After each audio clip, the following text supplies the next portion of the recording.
Wait lang, puntahan kita. Sige, sige, sige.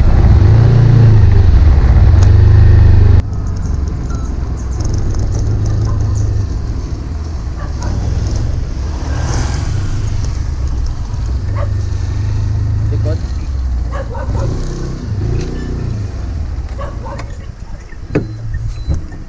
Naku. Wala tayo pang hangin dyan. Likod.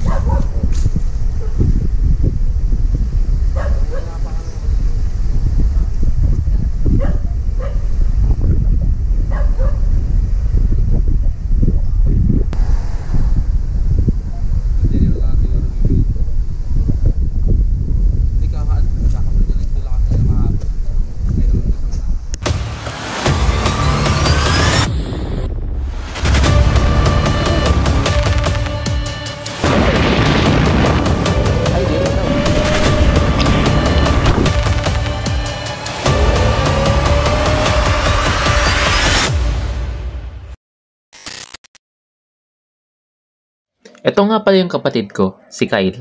At ito naman yung kanyang motor na si Mark Justin. Minsan ko na nga naging kasangga to sa hanap buhay. Kasama yung kapatid ko, tinumbok namin ang Maharlika Highway mula Nueva Ecija hanggang Maynila. Smooth at matulin. Ayan yung may i-describe ko sa motor na to. Suzuki SkyDrive. Iba yung bilib ko sa motor na to.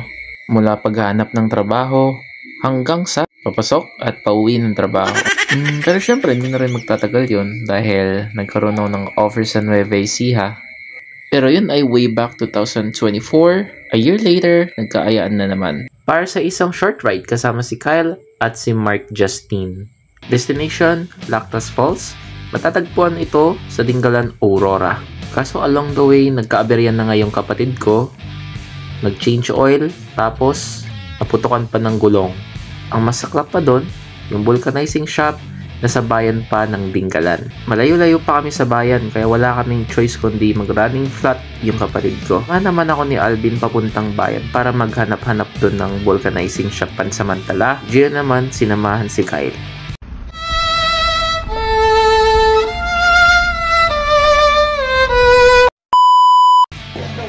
Ay. Taram ng camera. Nang makarating kami sa vulcanizing shop, agad naman itong na-accommodate ni Kuya at pinalitan na yung interior. Naalala ko halos umabot ito ng 20 minutes habang inaayos yung gulong ng kapatid ko. Alas 12 na rin ng tanghali. At this time, sobrang gutom na kami.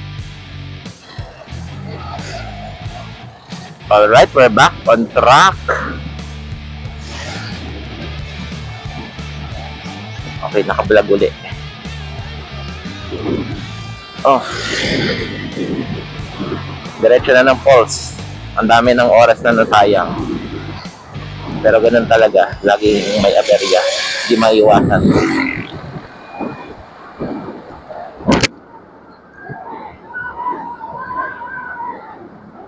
Ang daming Lactas Falls. 15 kilometers. Let's do this. Mga katakas. Konting-konti na lang.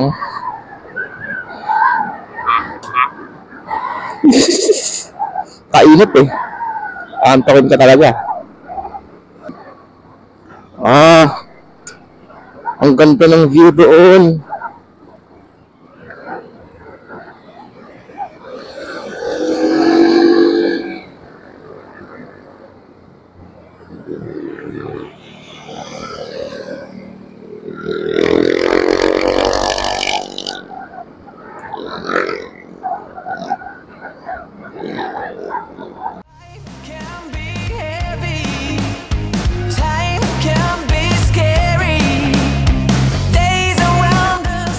Here you go guys, butas ng bato.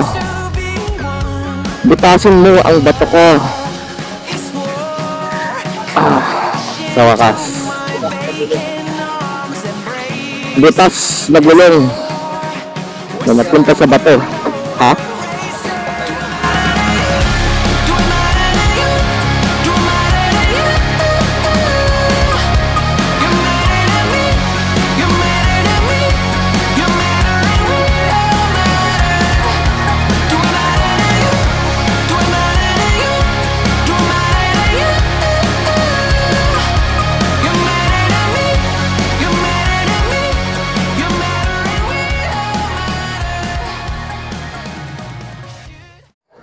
And finally, we're gonna go. Ganda ng view.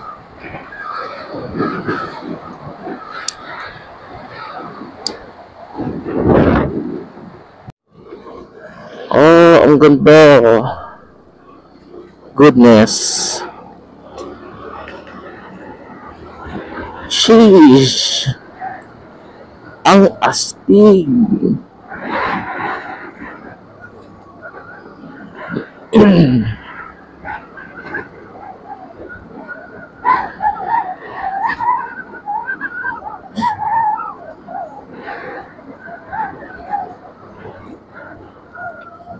My God, ang ganda.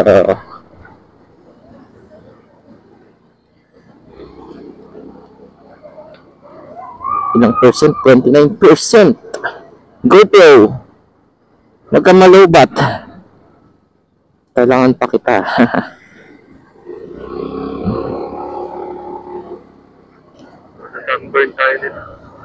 Ay, wala pala akong lotion.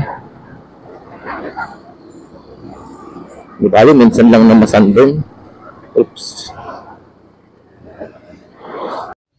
Dahil gutom na nga kami, medyo nakakaramdam na kami ng antok. Paring Gio halos hindi na nagsasalita sa intercom. Pero time check at this time, almost 12:30 na rin. Naalala pala namin na wala pala kaming dalang pagkain papunta sa falls. Lalo na't wala rin namang magiging tindahan doon. So eto na nga, naghahanap-hanap na kami ng karinderya.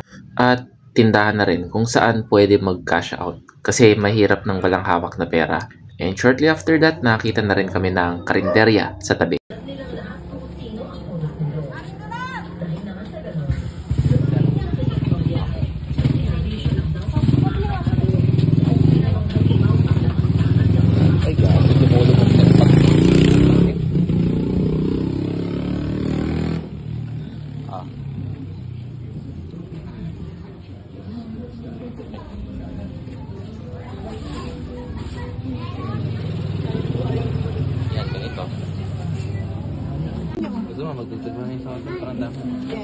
Ito, sitaw. Para may sabaw. Yan. Tsaka sitaw pa po.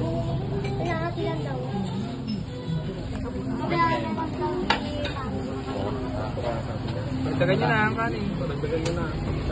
Ay, order pa kami isang kaldero. Kanin. Kanin pa daw po.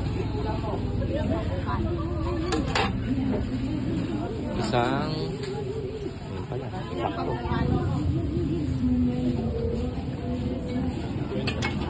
Saka pa ang Dalawang kanin pa po. 50. 50. Discounted na yung pangatlong kanin. Ang ganda ko. Dindalan ko, Aurora.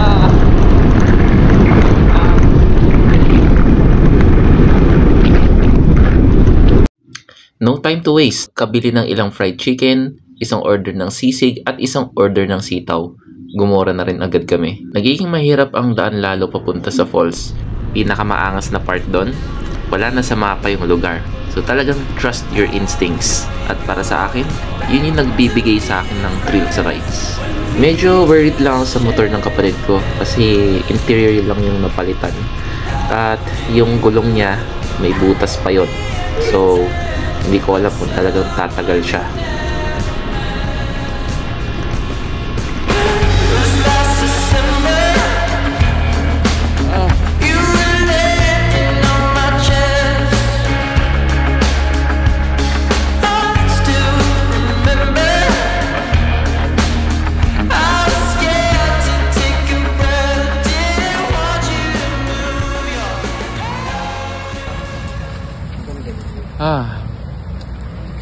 So hindi tayo makakapag-Lactas Falls dito lang sa Abungan. Kasi ang mahal pala ng traktor. Out. Sakit. No choice. Abungan Falls tayo. Isa lang, pero maganda. Sana walang tao. Tingnan natin yung mga gamit, guys.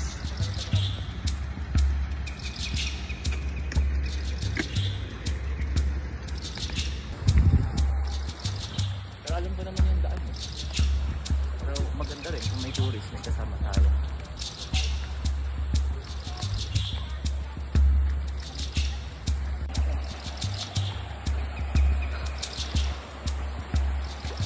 Ang galing na ba kayo dito dati? Oo, dito na ako dito dati. Last year.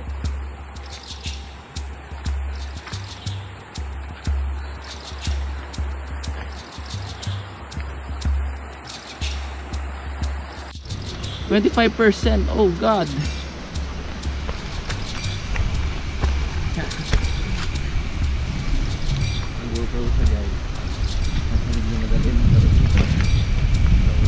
Oh. Oh shit. Ang sarap mag trail biking. Aray ko bigat ng hayop na tubig.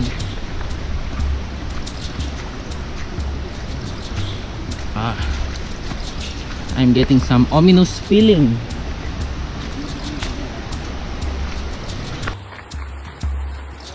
Aray ko.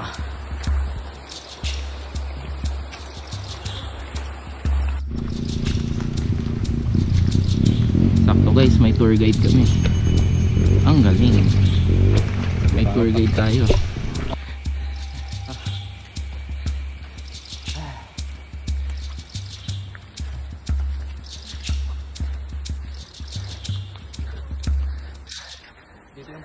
Abungan Falls guys. Hindi kami sa Dingalan.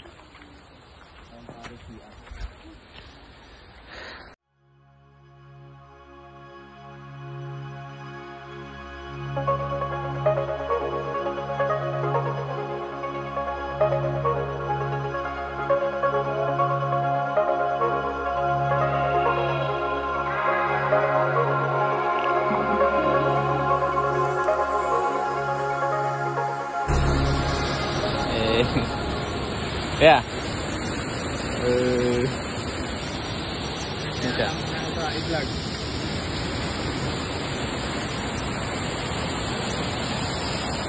Although di kami nakarating sa destination namin sa Lactas Falls, na rin naman dito sa Abungan Falls. Although nakarating na ako dito last year, mas malakas yung agos ng falls ngayon compared nung nagpunta kami dito last year. Wala na kaming sinayang na oras. Pagkahanap namin ng kubo, inilabas na nga namin yung coke at yung mga pagkain namin. Although maraming naging aberya sa rides namin, sobrang thankful kami na nakarating kaming safe. Sa ganitong pagkakataon talagang importante ang prayers.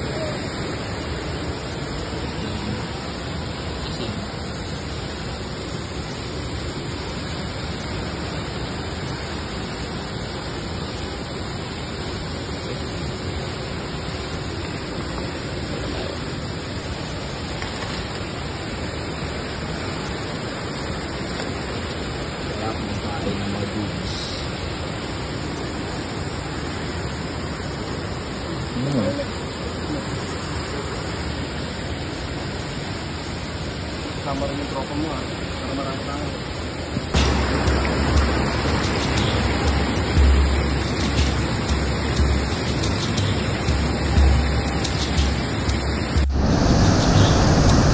Alright.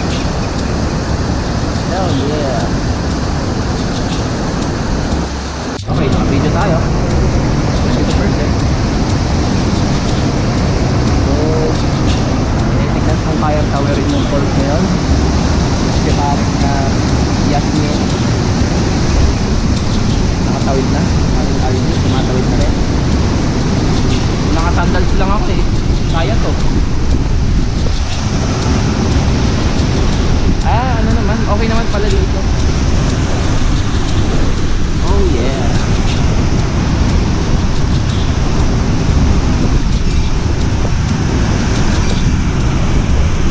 Lakas.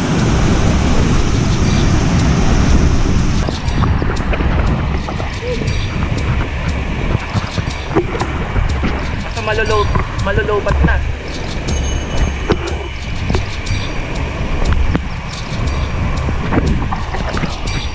Waterproof to Dito boy, kaya dito.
Grabe,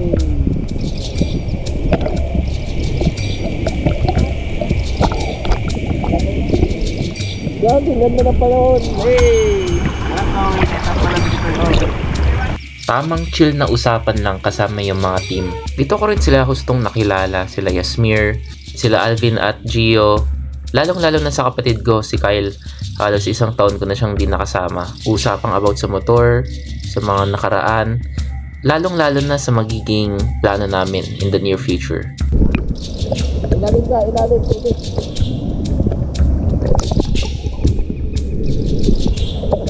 PM na nga kami nakaalis doon kasi nga mahaba pa yung pila sa CR. Plano na naming umalis at pumunta na sa grotto upang magpa-picture pa doon. Ayaw na nga namin maabutan pa ng dilim kaya medyo mabilis na yung takbo namin dito. Pero syempre, in the most safe manner naman by doing convoy. Malagpas na kami ng daang Sabana at sa DRT Bulacan. Pero mukhang hindi matutupad yun. Kasi hindi pa kami nakakarating ng bayan ng Dingalan. Nagka-aberya na naman.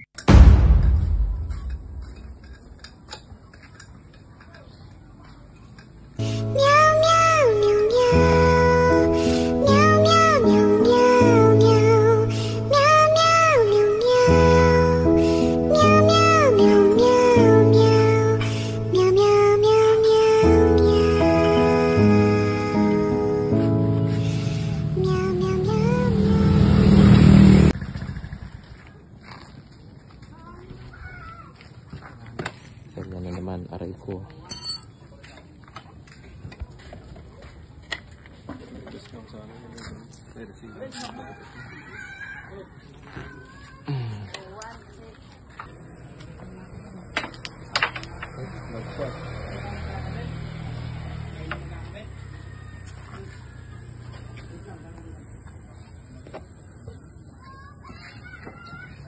So ito na nga, after 30 minutes naayos na yung interior na naman ng motor ni Kyle. Nalobat na nga yung GoPro ko kaya hanggang video na lang sa phone ko.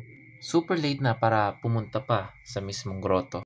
Kaya no choice na magpasya na lang namin na umuwi para hindi na kami abutan ng dilim sa daan. Sa gitna na rin ng convoy si Kyle para alalayan namin ni Gio. At nasa harapan naman sila Yasmir at si Alvin. Pero wala pang 1 minuto, nagka-aberya na naman.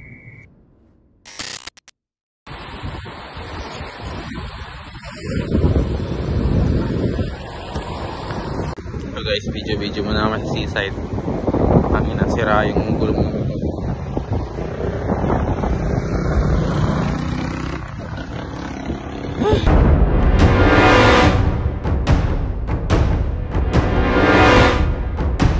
Nagpunta na nga kami ni Gio sa bayan ng Dingalan para bumili ng gulong. Habang si Alvin at si Yasmir naman, sinamahan yung kapatid ko pabalik ng vulcanizing shop. Wala na nga kasing choice, kaya kailangan nang palitan yung gulong ng kapatid ko.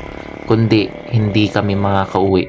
Ang team, pagod na, antok na rin. Pinapauna ko na sila Alvin at si Yasmir, pero syempre hindi naman sila pumapayag. Although nakakahiya, sobra kong na-appreciate yung kanilang patience. Doon ko lubusang nakilala yung team ko. 7:30 na nga kami nakaalis. Sobrang bagal na nga ng takbo namin para safe. And inalalayan talaga namin yung kapatid ko. Pero ang pinakamalaga doon ay safe kaming nakauwi nang sabay-sabay. At this point, pagod na kami. Pero no choice, kailangan namin magtuloy-tuloy kasi gagabihin na talaga kami. Lalo pat ang bagal pa ng takbo namin. Makakanta na rin si Gio sa intercom para hindi antukin. Sumasabay na rin ako sa trip niya. And imagine kung anong oras na kami nakauwi. 10:30 PM na halos. Pinatuloy ko na yung kapatid ko sa amin kasi Tarlac pa to uuwi. Baka kung ano pang mangyari sa kanya sa daan pa uwi. Thankful talaga ako na nakauwi kami ng safe.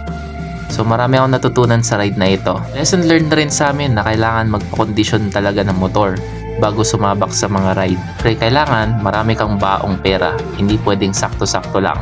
Hindi, ikaw ang maaabala din sa huli. And lastly, huwag niyong kakalimutang magdasal bago bumiyahe. Ito na rin siguro yung last time na makikita ko si Mark Justin. Ang dami naming pinagdaanan ng motor niyan. Pero sadly, walang permanente sa mundong ito. Still, maglalabas naman ng bagong motor yung kapatid ko.